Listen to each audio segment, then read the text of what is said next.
بسم الله الرحمن الرحيم ياسين والقرآن الحكيم إنك لمن المرسلين على صراط مستقيم تنزيل العزيز الرحيم لتنذر قوما ما أنذر آباؤهم فهم غافلون لقد حق القول على أكثرهم فهم لا يؤمنون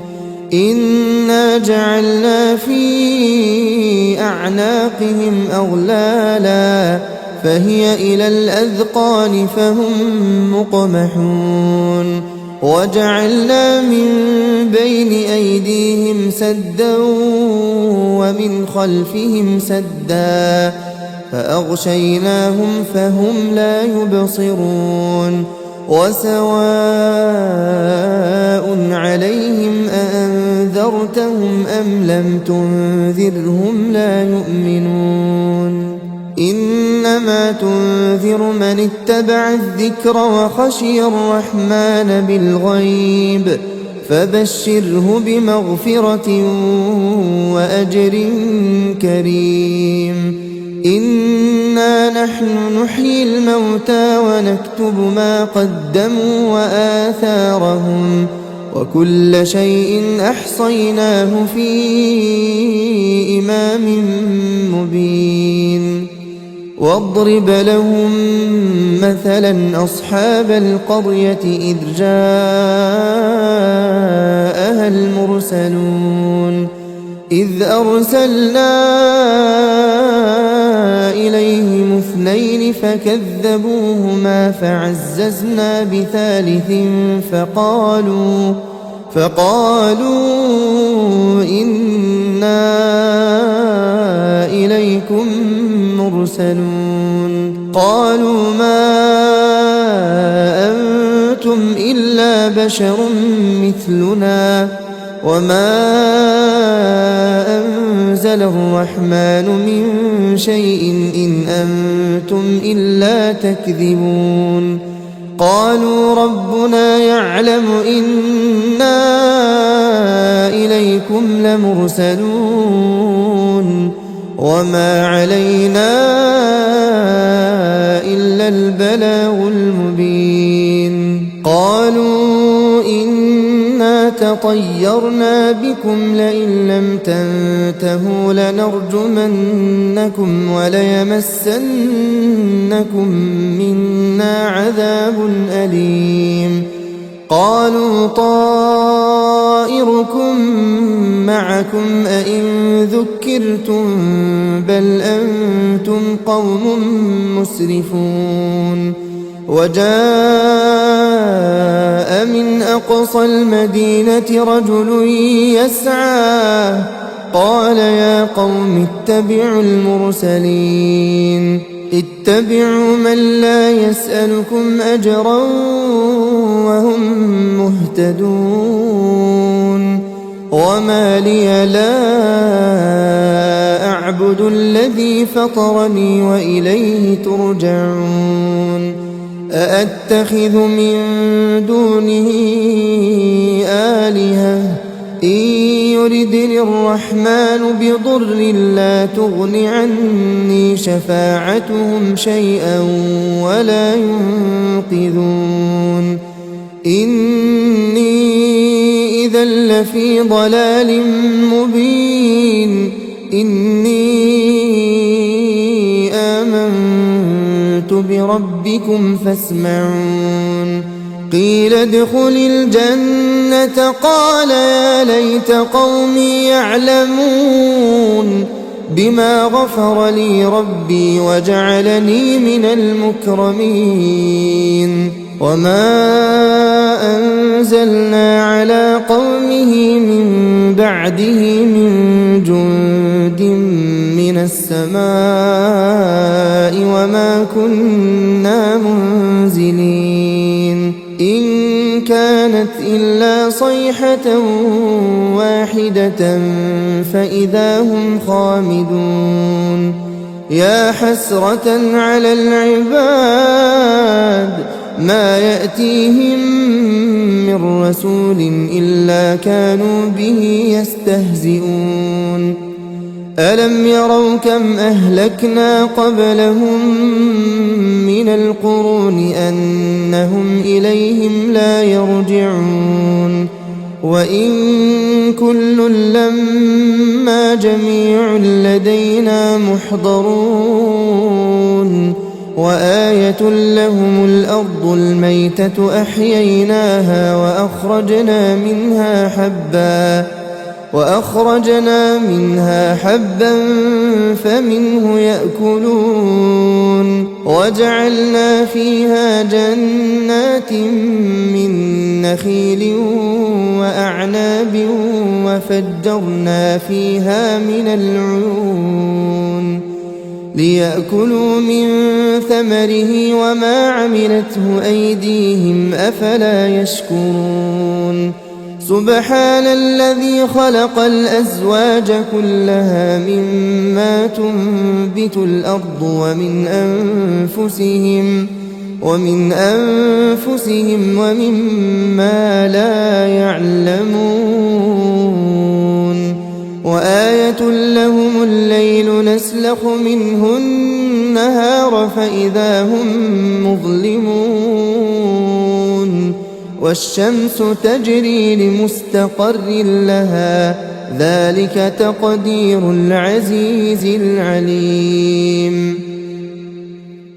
والقمر قدرناه منازل حتى عاد كالعرجون القديم لا الشمس ينبغي لها أن تدرك القمر ولا الليل سابق النهار وكل في فلك يسبحون وآية لهم أنا حملنا ذريتهم في الفلك المشحون وخلقنا لهم من مثله ما يركبون وإن نشأ نغرقهم فلا صريخ لهم ولا هم ينقذون إلا رحمة منا ومتاعا إلى حين وإذا قيل لهم اتقوا ما بين أيديكم وما خلفكم لعلكم ترحمون وما تأتيهم من آية من آيات ربهم إلا كانوا عنها معرضين وإذا قيل لهم أنفقوا مما رزقكم الله قال الذين كفروا للذين آمنوا أنطعم من لو يشاء الله أطعمه إن أنتم إلا في ضلال مبين ويقولون متى هذا الوعد إن كنتم صادقين ما ينظرون إلا صيحة واحدة تأخذهم وهم يخصمون فلا يستطيعون توصية ولا إلى أهلهم يرجعون ونفخ في الصور فإذا هم من الأجداث إلى ربهم ينسلون قالوا يا ويلنا من بعثنا من مرقدنا هذا ما وعد الرحمن وصدق المرسلون إن كانت إلا صيحة واحدة فإذا هم جميع لدينا محضرون فاليوم لا تظلم نفس شيئا ولا تجزون إلا ما كنتم تعملون إن أصحاب الجنة اليوم في شغل فاكهون هم وأزواجهم في ظلال على الأرائك متكئون لهم فيها فاكهة ولهم ما يدعون سلام قولا من رب رحيم وامتازوا اليوم أيها المجرمون ألم أعهد إليكم يا بني آدم ألا تعبدوا الشيطان إنه لكم عدو مبين وأن اعبدوني هذا صراط مستقيم ولقد أضل منكم جبلا كثيرا أفلم تكونوا تعقلون هذه جهنم التي كنتم توعدون اصلوها اليوم بما كنتم تكفرون اليوم نختم على أفواههم وتكلمنا أيديهم وتشهد أرجلهم بما كانوا يكسبون ولو نشاء لطمسنا على أعينهم فاستبقوا الصراط فأنى يبصرون ولو نشاء لمسخناهم على مكانتهم فما استطاعوا مضيا ولا يرجعون ومن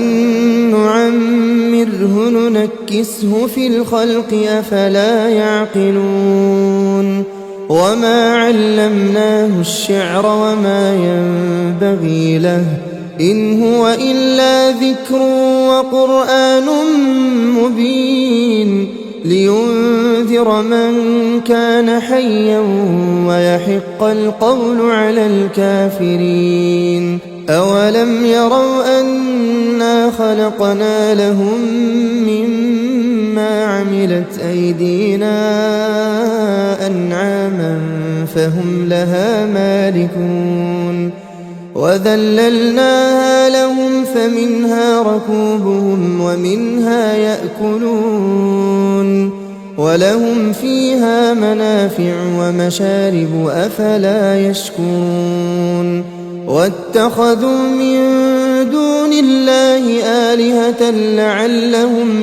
ينصرون لا يستطيعون نصرهم وهم لهم جند محضرون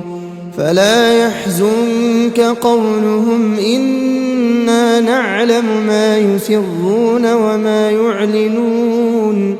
أولم ير الإنسان أنا خلقناه من نطفة فإذا هو خصيم مبين وضرب لنا مثلا ونسي خلقه قال من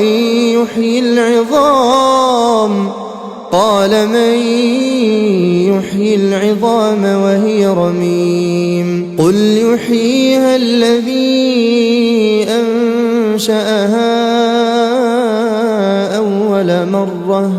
وهو بكل خلق عليم الذي جعل لكم من الشجر الأخضر نارا فإذا أنتم منه توقدون أوليس الذي خلق السماوات والأرض بقادر على أن يخلق مثلهم بلى وهو الخلاق العليم إنما أمره إذا أراد أراد شيئا أن يقول له كن فيكون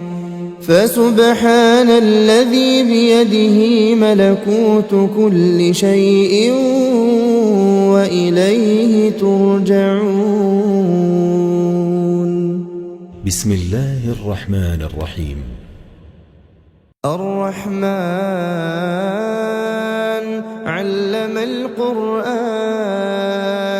خلق الإنسان علمه البيان الشمس والقمر بحسبان والنجم والشجر يسجدان والسماء رفعها ووضع الميزان ألا تطغوا في الميزان وأقيموا الوزن بالقسط ولا تخسروا الميزان والأرض وضعها للأنام فيها فاكهة والنخل ذات الأكمام والحب ذو العصف والريحان فبأي آلاء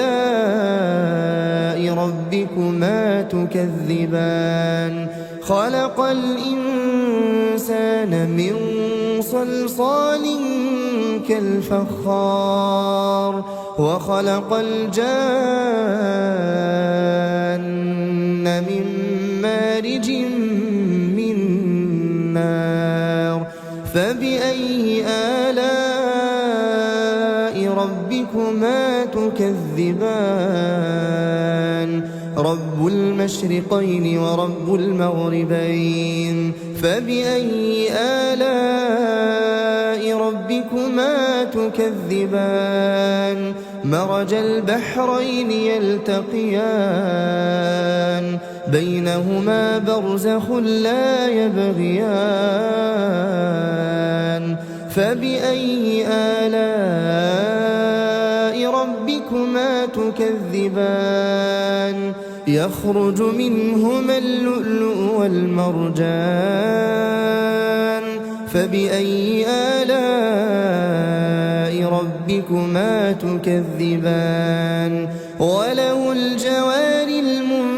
المنشآت في البحر كالأعلام فبأي آلاء ربكما تكذبان كل من عليها فان ويبقى وجه ربك ذو الجلال والإكرام فبأي آلاء ربكما تكذبان يسأله من في السماوات والأرض كل يوم هو في شأن فبأي آلاء ربكما تكذبان سنفرغ لكم أيها الثقلان فبأي آلاء ربكما تكذبان يا معشر الجن والإنس إن استطعتم أن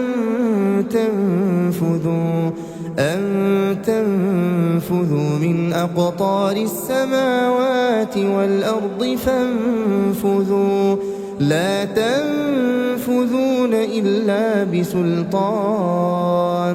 فبأي آلاء ربكما تكذبان يرسل عليكما شواظ من نار ونحاس فلا تنتصران فبأي آلاء ربكما تكذبان فإذا انشقت السماء فكانت وردة كالدهان فبأي آلاء ربكما تكذبان فيومئذ لا يسأل عن ذنبه إنس ولا جان فبأي آلاء ربكما تكذبان يعرف المجرمون بسيماهم فيؤخذ بالنواصي والأقدام فبأي آلاء ربكما تكذبان هذه جهنم التي يكذب بها المجرمون يطوفون بينها وبين حميم آن فبأي آلاء ربكما تكذبان ولمن خاف مقام ربه جنتان فبأي آلاء ربكما تكذبان ذواتا أفنان فبأي آلاء ربكما تكذبان فيهما عينان تجريان فبأي آلاء ربكما تكذبان فيهما من كل فاكهة زوجان فبأي آلاء ربكما تكذبان متكئين على فرش بطائنها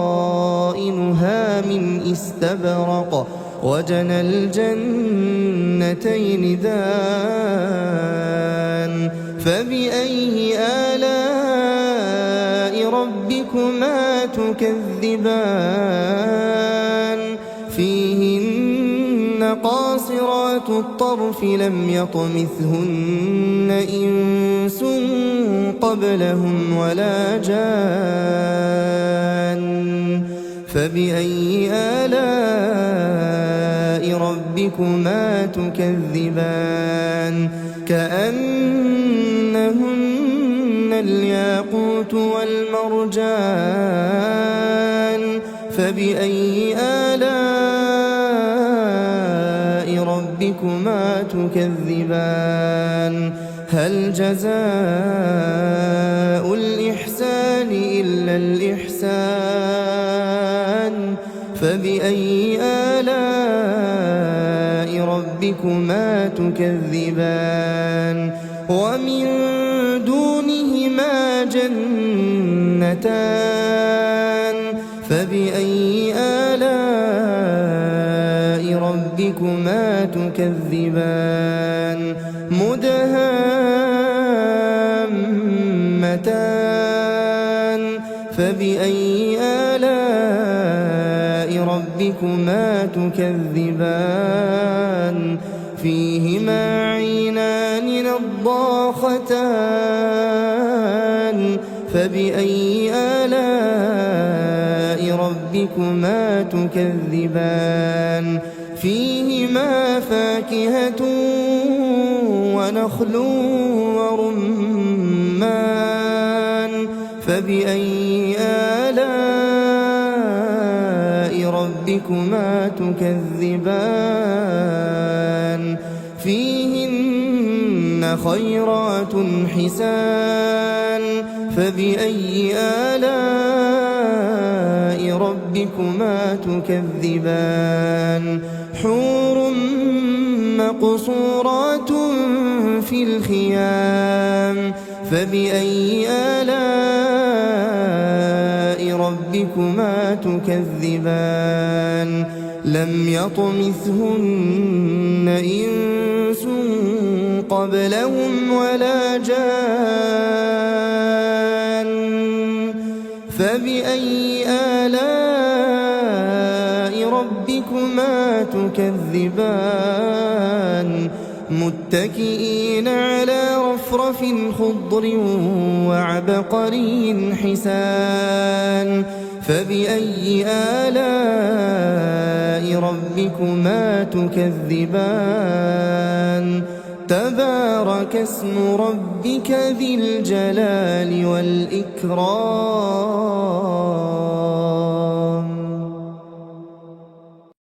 بسم الله الرحمن الرحيم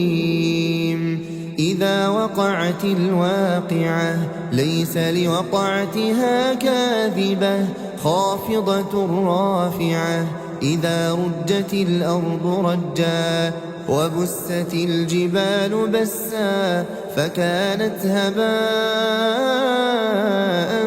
منبثا وكنتم أزواجا ثلاثة فأصحاب الميمنة ما أصحاب الميمنة وأصحاب المشأمة ما أصحاب المشأمة والسابقون السابقون أولئك المقربون في جنات النعيم ثلة من الأولين وقليل من الآخرين على سرر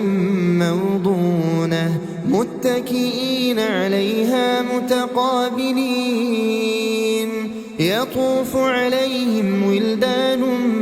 مخلدون بأكواب وأباريق وكأس من معين لا يصدعون عنها ولا ينزفون وفاكهة مما يتخيرون ولحم طير مما يشتهون وحور عين كأمثال اللؤلؤ المكنون جزاء بما كانوا يعملون لا يسمعون فيها لغوا ولا تأثيما إلا قيلا سلاما سلاما وأصحاب اليمين ما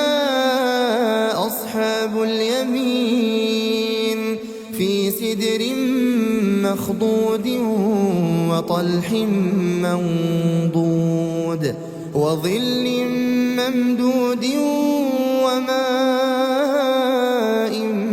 مسكوب وفاكهة كثيرة لا مقطوعة ولا ممنوعة وفرش مرفوعة إنا أنشأناهن إنشاء فجعلناهن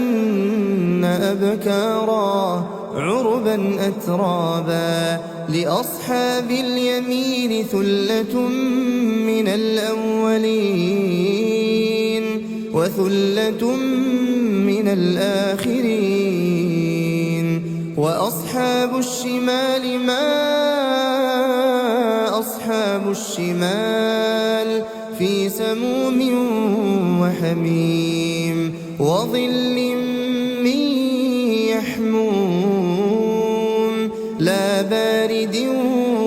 ولا كريم إنهم كانوا قبل ذلك مترفين وكانوا يصرون على الحنث العظيم وكانوا يقولون أئذا متنا وكنا ترابا وعظاما أئنا لمبعوثون أو آباؤنا الأولون قل إن الأولين والآخرين قل إن الأولين والآخرين لمجموعون إلى ميقات يوم معلوم ثم إنكم أيها الضالون المكذبون لآكلون من شجر من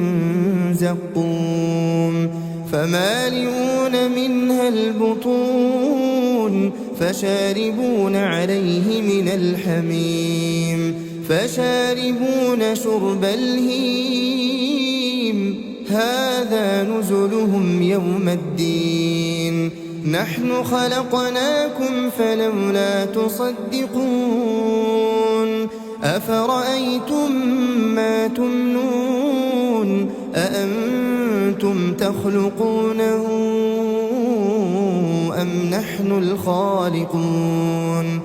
نحن قدرنا بينكم الموت وما نحن بمسبوقين على أن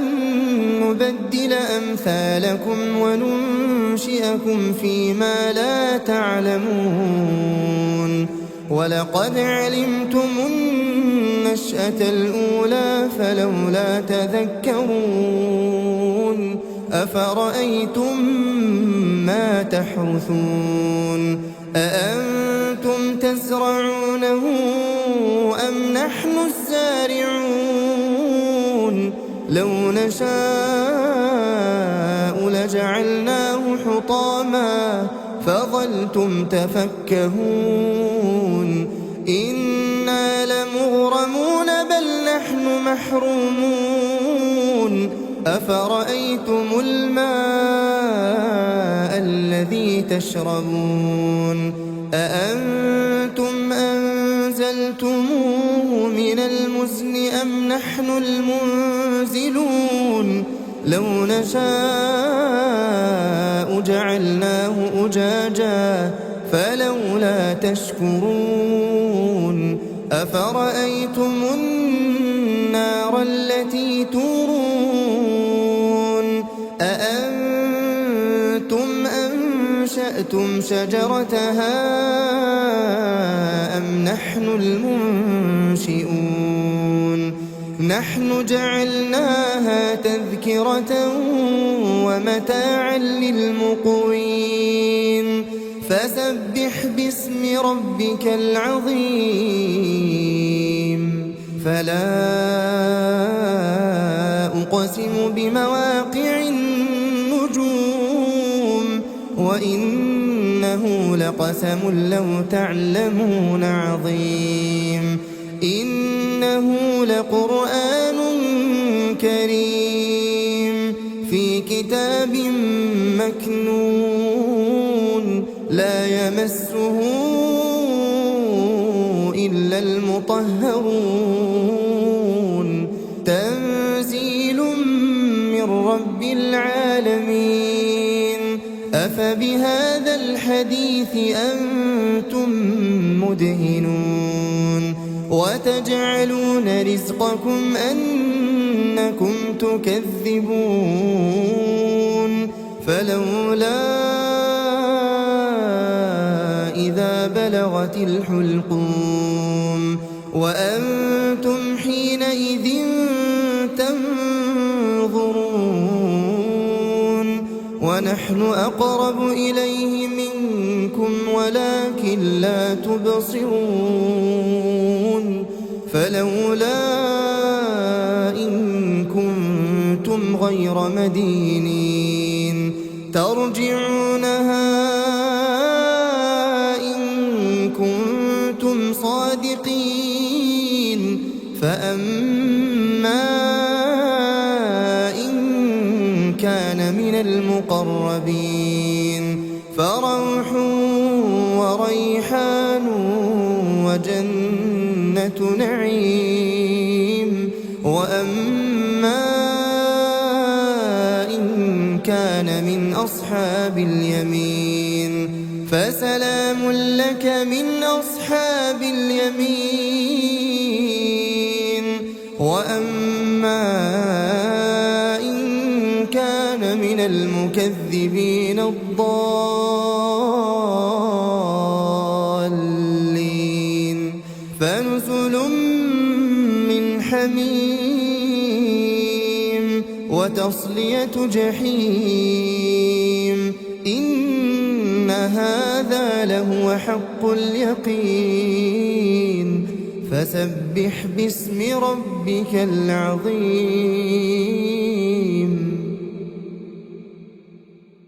بسم الله الرحمن الرحيم. تبارك الذي بيده الملك وهو على كل شيء قدير. الذي خلق الموت والحياة ليبلوكم أيكم أحسن عملا وهو العزيز الغفور. الذي خلق 7 سماوات طباقا ما ترى في خلق الرحمن من تفاوت فارجع البصر هل ترى من فطور ثم ارجع البصر كرتين ينقلب إليك البصر خاسئا وهو حسير. ولقد زينا السماء الدنيا بمصابيح وجعلناها رجوما للشياطين وأعتدنا لهم عذاب السعير. وللذين كفروا بربهم عذاب جهنم وبئس المصير. إذا ألقوا فيها سمعوا لها شهيقا وهي تفور تكاد تميز من الغيظ كلما ألقي فيها فوج سألهم خزنتها ألم يأتكم نذير قالوا بلى قد جاءنا نذير فكذبنا وقلنا ما نزل الله من شيء إن أنتم إلا في ضلال كبير. وقالوا لو كنا نسمع أو نعقل ما كنا في أصحاب السعير فاعترفوا بذنبهم فسحقا لأصحاب السعير. إن الذين يخشون ربهم بالغيب لهم مغفرة وأجر كبير. وأسروا قولكم أو اجهروا به إنه عليم بذات الصدور. ألا يعلم من خلق وهو اللطيف الخبير. هو الذي جعل لكم الأرض ذلولا فامشوا في مناكبها وكلوا من رزقه وإليه النشور. أأمنتم من في السماء أن يخسف بكم الأرض فإذا هي تمور أم أمنتم من في السماء أن يرسل عليكم حاصبا فستعلمون كيف نذير. ولقد كذب الذين من قبلهم فكيف كان نكير. أولم يروا إلى الطير فوقهم صافات ويقبضن ما يمسكهن إلا الرحمن إنه بكل شيء بصير. أمن هذا الذي هو جند لكم ينصركم من دون الرحمن إن الكافرون إلا في غرور. أمن هذا الذي يرزقكم إن أمسك رزقه بل لجوا في عتو ونفور. أفمن يمشي مكبا على وجهه أهدى أمن يمشي سويا على صراط مستقيم. قل هو الذي أنشأكم وجعل لكم السمع والأبصار والأفئدة قليلا ما تشكرون قل هو الذي ذرأكم في الأرض وإليه تحشرون ويقولون متى هذا الوعد إن كنتم صادقين قل إنما العلم عند الله وإنما أنا نذير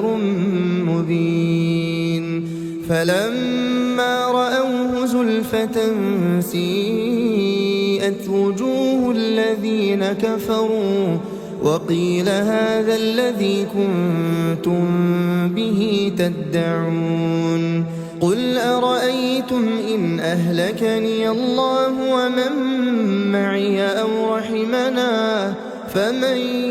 يجير الكافرين من عذاب أليم قل هو الرحمن آمنا به وعليه توكلنا فستعلمون من هو في ضلال مبين قل أرأيتم إن أصبح ماؤكم غورا فمن يأتيكم بماء